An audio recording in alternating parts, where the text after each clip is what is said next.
تو آپ کے بچپن کا عالم یہ ہے۔ آپ فرماتے ہیں کہ میں ایک مرتبہ اپنے دروازے سے نکلا، لیکن میرے دروازے پر میرے پڑوسی کا ایک بیل بن رہا تھا، لیکن میرے ہاتھ میں جو ہے کچھ تھا اور میرے کھیلنے کا ارادہ تھا، لیکن اس بیل نے اپنی نگاہ کو جھکایا، اپنی گردن کو گھمایا اور گھمانے کے بعد فرمایا کہ سرکار غوث پاک تم کھیلنے کے لیے نہیں جاؤ، بلکہ تمہیں رب نے کھیلنے کے لیے نہیں پیدا کیا، بلکہ لوگوں کو علم دین سکھانے کے لیے پیدا کیا، تمہیں سرکار کی باتیں سکھانے کے لیے پیدا کیا، تمہیں اللہ اس کے رسول کی باتیں اور درس دینے کے لیے تمہیں پیدا کیا دنیا کے اندر، اور تم لوگوں کے ساتھ کھیلنے کے لیے جا رہے ہو۔ تو آپ فرماتے ہیں کہ میرے ہاتھ میں جو تھا، میرے ہاتھ سے وہی وہ چیز گر پڑی، اور پھر میں اپنے دروازے کے اندر داخل ہو گیا اور اپنے گھر کے اندر گیا، اور پھر میں نے رب کے حضور سچے دل سے کہا کہ پروردگار عالم میں کھیلنے کے ارادے سے جا رہا تھا، لیکن تیرا حکم ہوا اور میں کھیل سے اپنے آپ کو روک لیا۔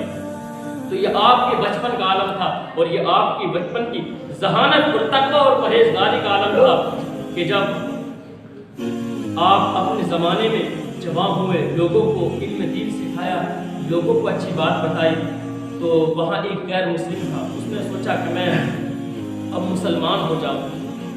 آج جیسے مسلمان نہیں، آج ہماری زبان پر جھوٹ ہے، آج ہم نماز پر اپنے قدموں کو ثابت نہیں رکھے ہوئے ہیں، لیکن وہ اس زمانے کے مومن تھے، اس زمانے کے مومن تھے۔ جب دیکھا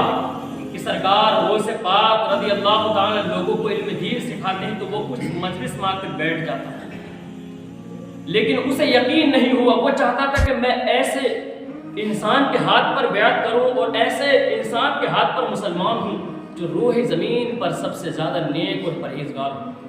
لیکن وہ روز یہ سوچتا اور سو جاتا، روزانہ یہ سوچتا اور سو جاتا، لیکن ایک دن حضرت عیسیٰ رضی اللہ تعالیٰ کا دیدار ہوا اس شخص کو، اور اسے خواب میں سرکار غوث پاک رضی اللہ تعالیٰ کے بارے میں خبر دی۔ حضرت عیسیٰ علیہ السلام نے فرمایا کہ تم مسلمان تو ہونا چاہتے ہو، لیکن تم یہ تلاش کرو کہ اس روح زمین پر سب سے زیادہ نیک اور تقوی دار انسان کون ہے؟ تو آپ نے فرمایا تمہیں کہیں تلاش کرنے کی ضرورت نہیں ہے، تم عبد القادر جیلانی کی صحبت پہ چلے جاؤ، تم عبد القادر جیلانی کے ہاتھ پر بیعت کر لو، سب سے زیادہ روح زمین پر اس سے زیادہ تقوی دار انسان کوئی نہیں۔ تو سرکار غوث پاک رضی اللہ تعالیٰ عنہ ولیوں کے سردار، اور اس زمانے میں اللہ کے نبی حضرت عیسیٰ علیہ السلام نے ان کی جو ہے تقوی اور پرہیزگاری کی گواہی دی، اور خود فرمایا کہ اس روح زمین پر اگر اس زمانے میں کوئی ہے، اس زمانے میں کوئی ہے، فرمایا کہ وہ سرکار غوث پاک رضی اللہ تعالیٰ عنہ، وہ عبد القادر جیلانی ہے، ان کے ہاتھ پر بیعت کرو اور کلمہ طیبہ پڑھو۔ تو آپ نے کلمہ طیبہ پڑھا اور سرکار غوث پاک رضی اللہ تعالیٰ عنہ کے ہاتھوں پر وہ مسلمان ہو گئے۔ یہ بزرگان دین کی زندگی ہے، لیکن سب سے پہلے بزرگان دین کی زندگی کو جب ہم پڑھتے ہیں تو ہمیں یہ ضرور ملتا ہے، بزرگان دین کی زندگی سے ایک عبرت درس یہ ضرور ملتا ہے، کوئی اللہ کا ولی ایسا نہیں گزرا، نہیں ہم نے پڑھا اور نہیں تم نے سنا کبھی کہ جو اپنے والدین کی خدمت نہ کرتا ہو، ان کا نافرمان ہو، تو پھر وہ جو ہے ولایت کا فائز ہو جائے، بلکہ نہیں، اپنی والدین کی دعاؤں سے، اپنی ماں کی دعاؤں سے جو ہے بزرگان دین کے مرتبے کو حاصل کیا۔ اللہ کے جو ولی ہیں ان کے تک پہنچنے کے لیے